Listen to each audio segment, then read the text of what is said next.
Muzz in the chair for Keegan today. Keegan will return tomorrow.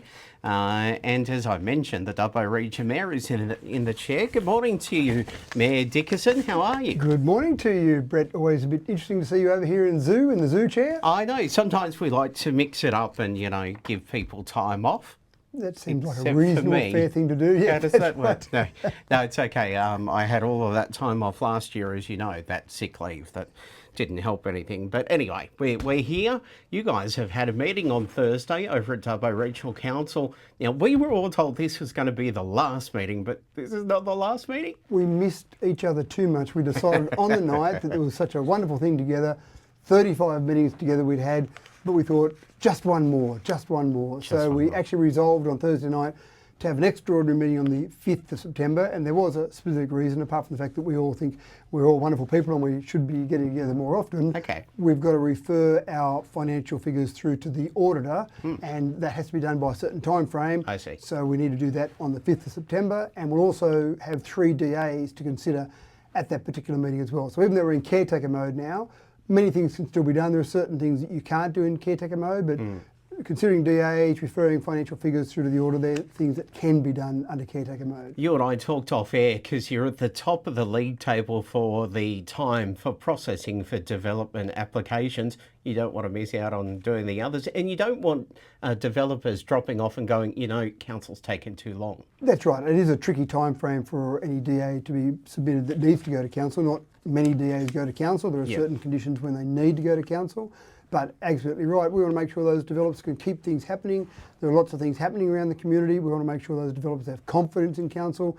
And on a technicality, if we left it till the next council meeting, and we're talking about the end of October, after the council elections, then effectively you could get a developer who could go through what's called a deemed refusal, where it hasn't been refused by council, but it's taken so long, it can be deemed to be refused. And then that ends up being a legal battle where you end up spending money on both sides, and really you just want development to happen, not for things like that to happen on a technicality. Yeah, for sure. All right, let's talk about the fluoride update, because there was a presentation trying to update council laws on Thursday night. So just very briefly, the history of that: back in January 2019, fluoride stopped being put in the water. There was a failure at the water treatment plant. No one was told about that, the community wasn't informed about that, and no actions were taken to rectify that. This council, when we were elected at the end of 2021, we found out about it midway through 2022. We informed the community, apologised, that shouldn't have happened, and started the process of rectification.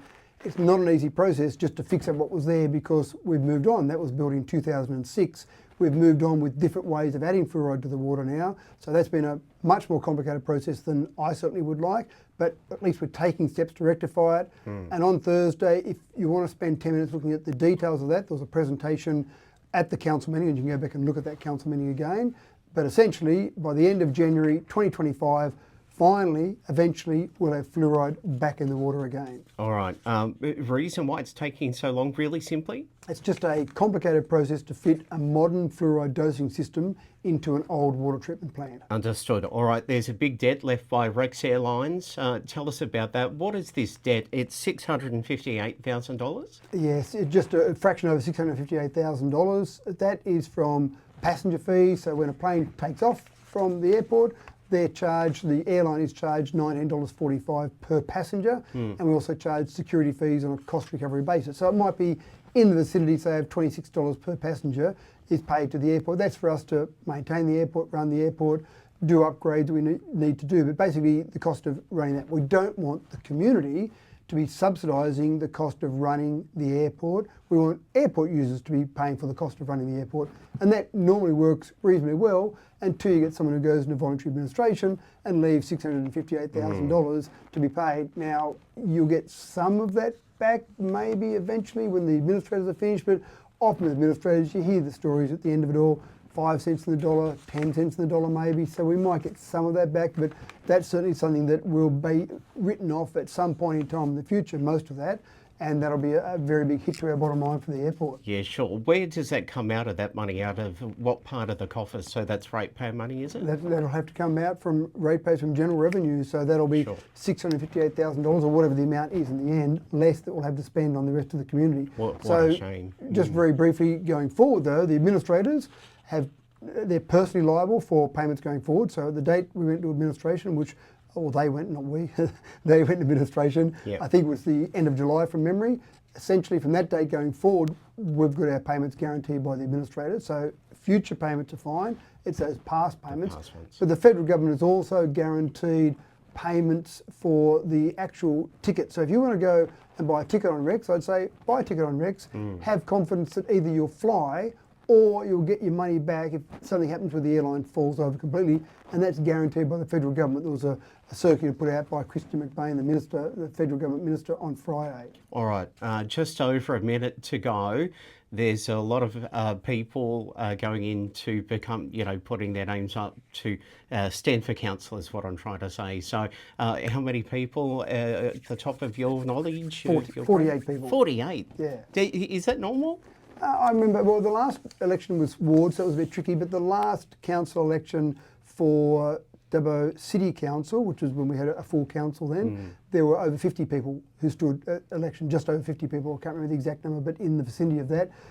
So, they might have say 53 that time, so that's kind of a number. You want to, in a good democracy, you want people keen to put their hand up, keen to make a difference in the community, so 48, 50, whatever that number might be, 11 out of those will be chosen. So I'd be disappointed if we only had 11 people put their hand up, for example. It would mean people aren't that interested in what's happening. How many of the current councillors stand in, do you know? Seven of the current 11. Sorry, no, we've only got 10 at the moment. It'll be 11 after the next election. We've got 10 now, so 7 of the current 10 are standing. All right, good luck to all of you, and thanks for being so, open with us here at Zoo.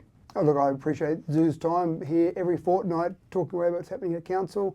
And when you get a chance to it, just mention, I know we've run out of time now, but the REACT Centre, the $11.25 million we're applying for the REACT Centre, Renewable Energy Awareness and Career Training Centre, a very exciting proposal, something that will fundamentally change Wellington. All right, Matt, nice to see you. Thanks very much. Dubbo Region Mayor Matthew Dickerson right here at Zoo FM. This is Glass Tiger now, as we play more of Dubbo's best music from the 80s to now, and Keegan will catch up with Matt next time.